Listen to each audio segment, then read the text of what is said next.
Halo. Bersama siapa, di mana? Ibu Lasri dari Kuningan, Jawa Barat. Silakan Ibu. Ya. Assalamualaikum warahmatullahi wabarakatuh, Pak Ustadz. Waalaikumsalam warahmatullahi wabarakatuh. Ahlan wa sahlan. Alhamdulillah. Ustadz, Ya. salahkah saya kalau melarang suami saya menikah lagi? Saya bilangnya daripada menikah lagi, lebih baik rezekinya untuk orang tuanya, untuk adiknya, untuk saya dan anak saya, daripada untuk menikah lagi. Terus saya bilang, nanti saya doakan kalau saat menikahnya nanti aja setelah saya meninggal, saya doakan mendapatkan perempuan yang lebih baik dari saya, atau mendapatkan janda yang lebih kaya dari saya. Berdosakah saya, Ustadz, kalau melarang suami saya menikah lagi? Terima kasih atas penjelasannya, Ustadz. Ini suami saya juga ada. Masya Allah, barakallah fiik. Terima kasih Ibu. Nah, emangnya mau kawin lagi suami ini, Ibu? Tadinya udah mau pengen nikah lagi, tetapi kan rezekinya kan pas-pasan, daripada dikasih atau nikah lagi lebih baik kan untuk ibunya, untuk adiknya, untuk saya, untuk anaknya. Baik. Mohon nasihatnya untuk saya sama suami saya, Ustaz. Terima kasih. Assalamualaikum warahmatullahi wabarakatuh. Waalaikumsalam warahmatullahi wabarakatuh. Nah, jamaah. Jadi kalau bicara nikah lagi nih, ya secara naluri lah. Laki-laki itu fitnah terbesarnya adalah wanita. Sehingga syariat Islam ini syariat yang sempurna. Tidak menzalimin para wanita. Dan tidak memanjakan kaum lelaki. Mereka di dalam hukum sama. Allah tahu dengan kebutuhan para wanita. Allah tahu dengan kebutuhan laki-laki. Perempuan memiliki banyak keterbatasan. Ya, mungkin dia kalau bicara keterbatasan melayani suami, dia datang bulan, dia hamil, dia menyusui, ya. Kemudian ada masa-masa dia nanti menopause. Ketika dia mungkin sudah tidak berhasrat lagi untuk melayani suaminya. Maka disinilah Allah yang menciptakan laki-laki dan wanita membuat sebuah hukum. Ala ya'lamu man khalaq wa huwal latiful khabir. Apa enggak tahu yang menciptakan? Yang pasti tahu Allah dengan kebutuhan kita. Kalau kita melihat dalam kehidupan ini, orang-orang yang bekerja, kita lihat jabatan mereka berbeda-beda, karena tugas mereka pun mungkin berbeda-beda, tanggung jawab mereka juga beragam. Maka tatkala Allah mengatakan fankihu ma tabalakum minan nisa mathna wa thulatha wa ruba', nikahilah dari wanita yang baik-baik 2, 3, 4. Fa in khiftum alla ta'dilu fawahidah aw ma malakat aymanukum dzalika adna alla ta'ulu. Tapi kalau kalian takut bisa berlaku adil, maka cukup satu.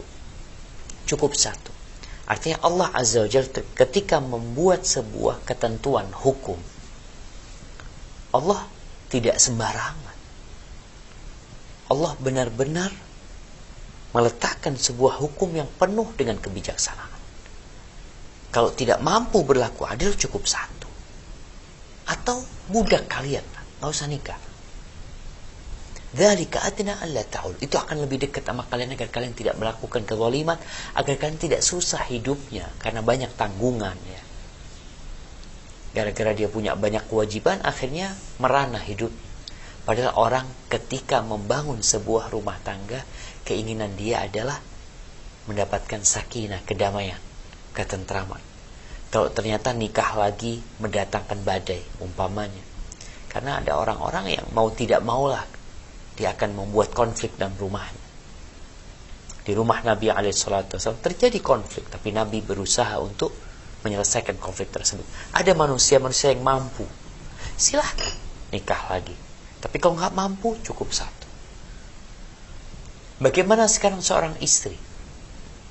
Pada hakikatnya seorang laki-laki menikah tanpa harus persetujuan istri. Hak dia. Ya udah, dia mau nikah. Hanya saja di negeri kita untuk mendapatkan surat nikah harus ada izin dari istri. Maka diperlukan persetujuan istri. Apakah istri boleh melarang suami. Ya kalau bicara perasaan dia ingin suaminya tidak menikah lagi, maka dia bukan melarang, dia memohon kepada suaminya. Kenapa? Gimana dia melarang padahal suaminya punya gitu. Jadi yang terjadi itu adalah permohonan dari istri, janganlah bang, cukup satu lah, cukup anak. Ya silahkan memohon sama suami, boleh aja dia.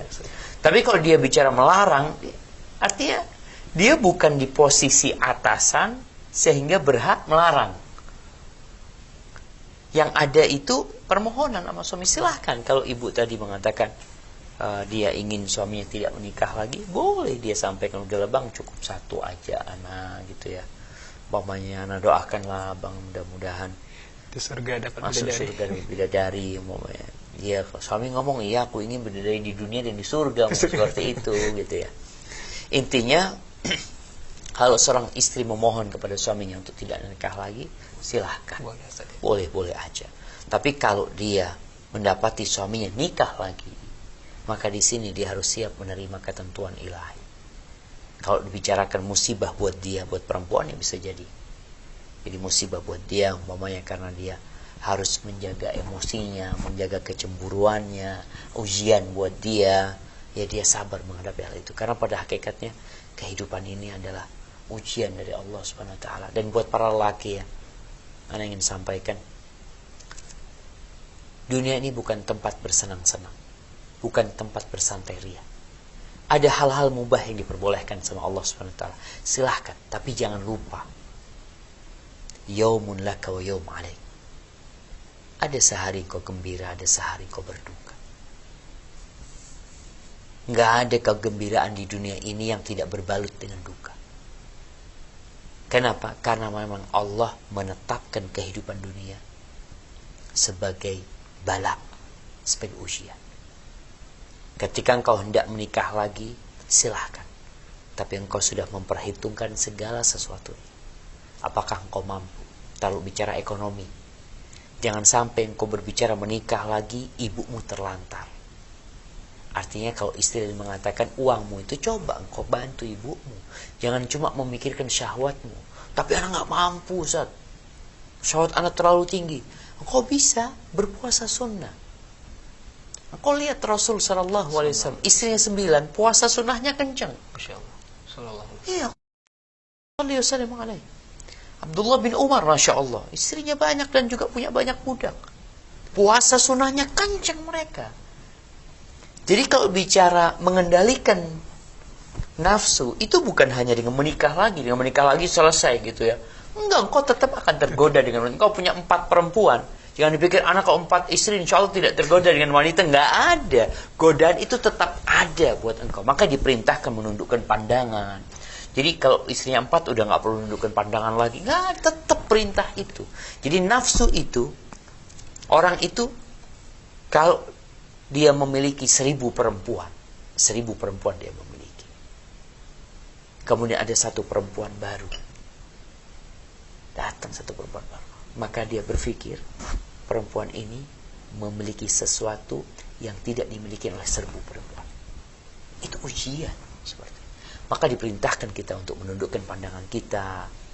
Kemudian ya berdoa mohon sama Allah Subhanahu wa taala. Nabi aja doanya, Nabi berdoa itu mengatakan, Allahumma ya Allah, kalau anda lihat ini Nabi alaihi salatu wasallam. Allahumma inni a'udzubika min syarri sam'i wa min syarri basari wa min syarri lisani wa min syarri qalbi wa min syarri mani. Bayang. Beliau itu berdoa mengatakan, ya Allah, aku berlindung kepadamu dari kejahatan pendengaranku, dari kejahatan penglihatanku, dari kejahatan lisanku, dari kejahatan hatiku, dan dari kejahatan air maniku. Jadi godaan itu akan terus ada. Maka kalau dikatakan seorang laki-laki tadi suaminya mau nikah lagi, lihatlah kemampuan dia. Karena jangan sampai dia menikah lagi kemudian menjadi beban buat orang tuanya ya. Kalau bicara boleh aja, tapi dengan syarat engkau mampu berlaku adil dan mampu memberikan nafkah kepada mereka. Karena ada laki-laki nikah nggak ngasih nafkah sama istri suruh kerja sendiri, suruh apa. Sedangkan dia sebagai kepala rumah tangga, dia pikir nikah itu hanya untuk menyalurkan syahwat belaka. Hadza wallahu a'lam Masya bissawab. Allah. Jazakallah khair atas jawabannya. Semoga ibu bertanya dan keluarganya bisa dipahami.